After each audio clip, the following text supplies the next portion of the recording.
here we are again with the Minelab ETRAC. As you guys know, I have a few videos out on my channel specifically about this unit, and there's a lot of tips and tricks in regards to its settings. The last video I put out on the ETRAC was about a week or so ago, which went through 3 key settings for the Minelab ETRAC that are specific to finding silver coins on edge and small silver at depth. So if you guys haven't seen that, swing on over. I think it's about 3 or 4 videos down from my top one. And you guys might find that handy and maybe a little surprising at the same time as well. Anyway, ETRAC today, guess what I got for the coil? I got the 15 by 18 inch. This is a monster coil. Surprisingly, when I received it and pulled it out of the box, it was very, very light. I use the 12.5 inch, as most of you should know if you follow my channel. I traded in all my stock coils for the ETRAC. I bought the 12.5 X12 Stealth. I got 2 of those coils, and my friend Steve sent me this in the mail. He doesn't use it too often, so we made a bit of a deal. I took it off his hands, and I'm going to do some air testing on this. Today, in this video in particular, I'm not going to be out in the field with this unit. That's going to be shown on some future videos. But I have read online in quite a few posts that it has issues detecting small silver close to the coil and at depth. So what I wanted to do is my own air tests. Sometimes I do the air tests just to check the responsiveness of the coil through that avenue rather than in the dirt. Obviously, we're in a home here. There is some electrical interference, but I'm going to run the noise cancel on this. I'm going to do the auto noise cancel on this test. And obviously, if it's going to detect silver in the house, it will do a much better job out in the field, where there's obviously less interference going to be happening. So with this one, I'm going to use half dimes, silver quarters, and some large cents as well. I really want to find out if the half dimes are detectable close to the coil and further away from the coil, and how far. And I also want to do a little bit more of an extreme test on this coil. Well, here we go. We got the 15 by 18 hooked up to the ETRAC. I've just turned the detector on, did an automatic noise cancel. It gave me a number of 9 just to add some added stability while we're doing this inside the house. And I have some coins lined up. I have the half dime right here. That's a Victoria, very small, very thin. This one in particular I'm really interested in. If it does good on this one, then it will do even better on the actual dimes and the quarter. So with that being said, here we go. There's the half dime. We're going to do completely vertical to the coil. We're going to go this way to the coil, and then we're going to do the edge after. Now on the table here, you guys can see there's lines. There's one here, here, I think somewhere around here. These are about, I think they're a little bit more than 3 inches. So 3, there's 3, there's 6, there's 9, there's 12. So I'm going to pass this over the coil, the very center of the coil, and I'm going to keep it vertical as well. We're going to go a little quicker as we swing this past the coil, and then we're going to slow it down to check how it responds differently at a slower speed. So let's do this and see what happens. So this is going to be vertical to the surface of the coil, which is going to be that way. So let's start at 3 inches and see what happens.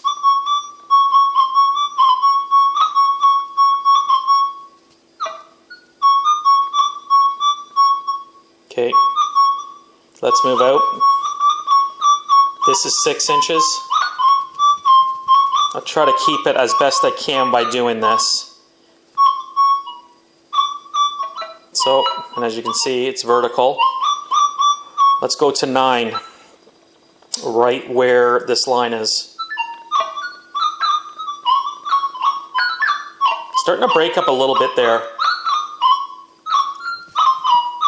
But if I was going along in a grassy field or a farm field, you dig that. I'm going to be fair on this one. I'm going to give it about the 9.5, 10-inch mark, and that's on a half dime. So, and you guys could tell that it was sensitive to this. It was picking it up, not a problem. So 3, 6, 9. You're about the 9-inch mark. Actually, about 9 inches right there. So that's good on a half dime size. That's awesome. So now the big test. I'm going to turn this vertically like that, so you can see it's a super thin edge. And just for comparison reasons, the top one is a US Merc, or a dime, and the bottom one is a half dime. Look at how thin that is. So we're using a 15 by 18 inch coil. I'm going to keep this half dime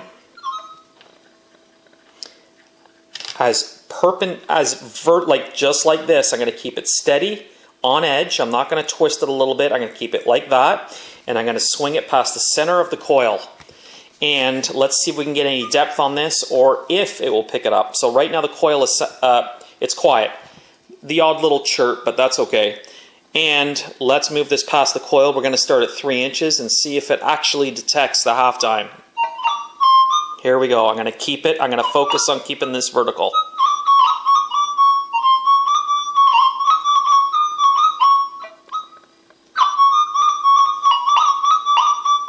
Okay, I've moved it away, out of the way. Now I'm going to move it back in again. Let's go to the 6-inch mark, which is this line right here. The coin is staying vertical to the coil center.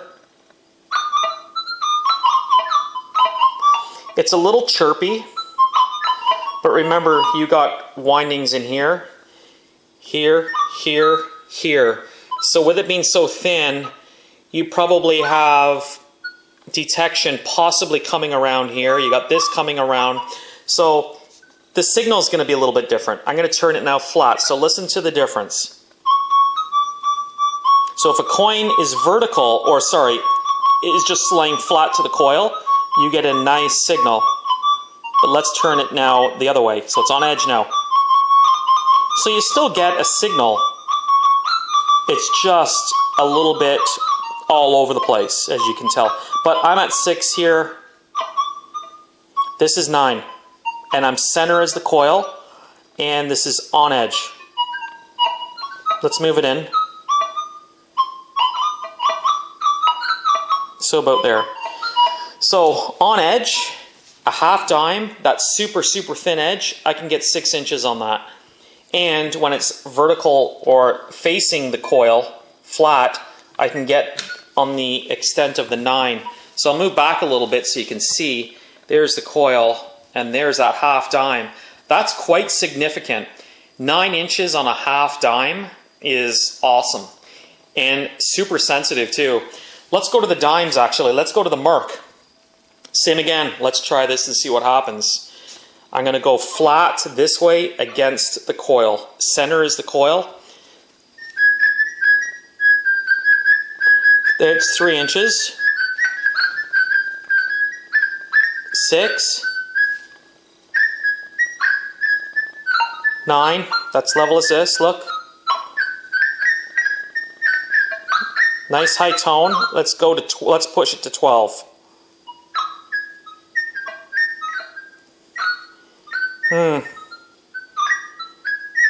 That's coming a bit.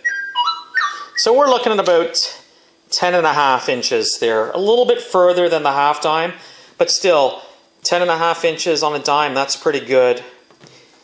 Now, there's the Canadian one. I'm presuming this is going to be the same as the Merc, but let's try it anyway. This is silver as well.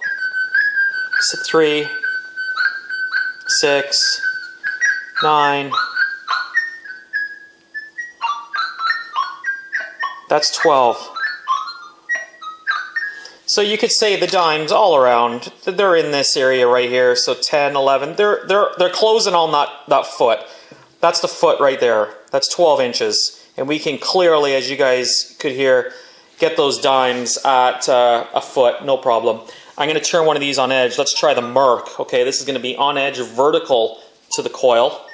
Here's the way it sounds again, flat. Nice signal.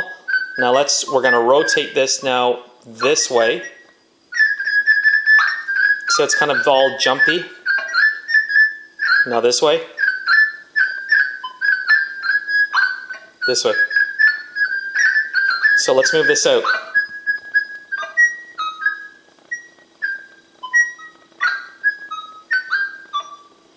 So we're back around the half dime area with a coin on edge, and this here, we're looking at the 12-inch mark on that. A little bit of dust on the table there. But anyway, 12 inches, 9. Now let's do the silver quarter as the last one. Obviously this is going to go probably a little bit further. Let's start that at 3 and then move out to the coil like that. 6, 9, 12. Still a nice signal. It's not bad. It's a little broken up, but I dig that.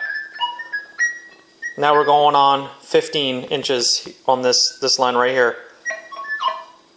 No, it's just catching a little bit.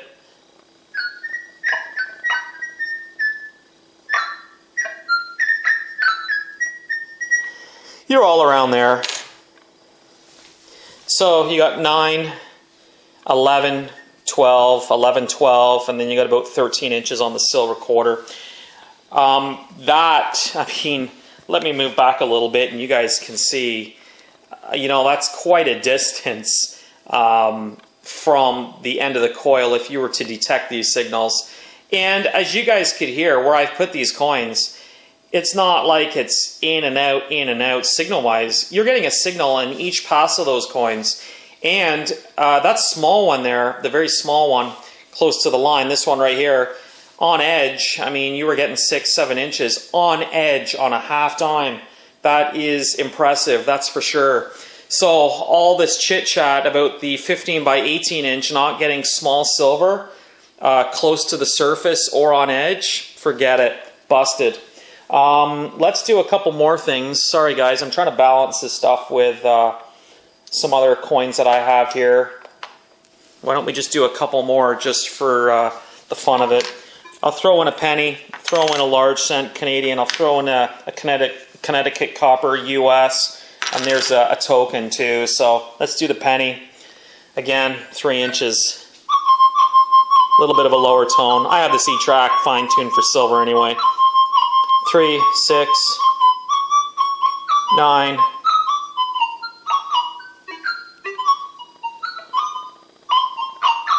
Right there.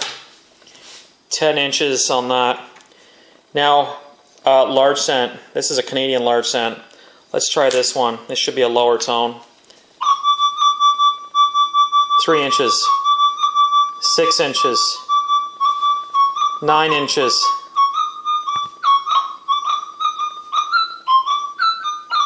12 inches. That right there, guys.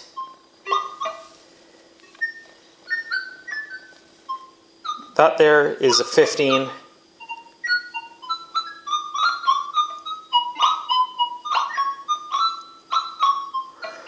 I think we're a little bit above the quarter there on that large cent. So you're pushing 13 inches on a large cent. Now let's do the Connecticut copper. This one's going to give a high signal. Okay, there's 3. There's 6. There's 9. There's 12. 15 inches there. Nothing after that at 18.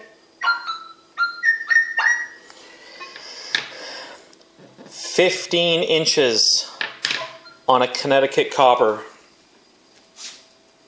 Look at the distance on that. and this is in-house, so in depth, in ground. I mean, you get clean soil with really no interference, and you do a ground balance on this sucker, you're going to get these coins, if not just as deep as what we're getting right here. No problem. Here's, I think this one's a King George III, to tell you the honest truth. I found this last week. It's giving me a bit of an issue cleaning out wise, but as you can see, it's pretty much fried. This is a KG3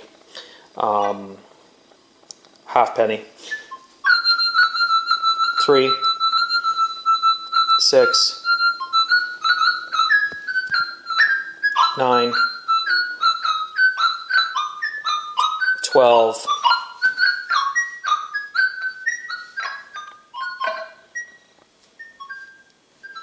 15. Let's drop it a bit. We're about there again, about where that 12, 13 inch distance is. But that's significant. I mean, that's a game changer right there as far as I'm concerned. One of the main reasons I picked up this coil from my friend Steve is to hit some pounded areas where I have pulled a ton of stuff out. If I can get a couple inches deeper with a larger coil, I mean, that's a game changer right there. There's stuff that I'm sure has been out of reach from the coils that I presently use. Even if it gets me an extra 2-3 inches down, I mean, that's another level of coins down there, right? And this is the thing about detecting. I mean, you hit these really old sites. You know, just imagine knowing that you're missing coins with what you're using. I mean, the reason we get out there in the field and we purchase the equipment we do is to find the old coins. You imagine knowing that you're actually swinging over coins that you're not even picking up. And the 15 by 18, I mean, you can't get much bigger than that. That's a big sucker, that's for sure. I think there's actually an 18 by 21, but that's, who knows. But this is great just for smaller, confined fields, grass areas that have been pounded by other detectorists. I can guarantee you they're not swinging something like this. And if I'm finding coins, again, at that depth with this coil, there's stuff there. You can easily see how productive sites, no matter where you are, can be completely reopened again if we are detecting these types of coins at these types of depths. The sky's the limit. Anyway, Steve, thanks, buddy, for sending me this in the mail. I really, really appreciate it. And guys, thank you for joining me on this video. I really wanted to test this stuff out and see what depth I could get. And obviously, I'm going to be doing a couple of digs at some hard hit sites with this. And I can almost guarantee from this result here that these sites are going to be opened up again. Anyway, thanks for watching. Please subscribe to my channel if you have not already. I do use the ETRAC most of the time. I do have a couple other units as well that I do throw in some of my videos as well. Thanks again, guys, and I'll see you on the next video.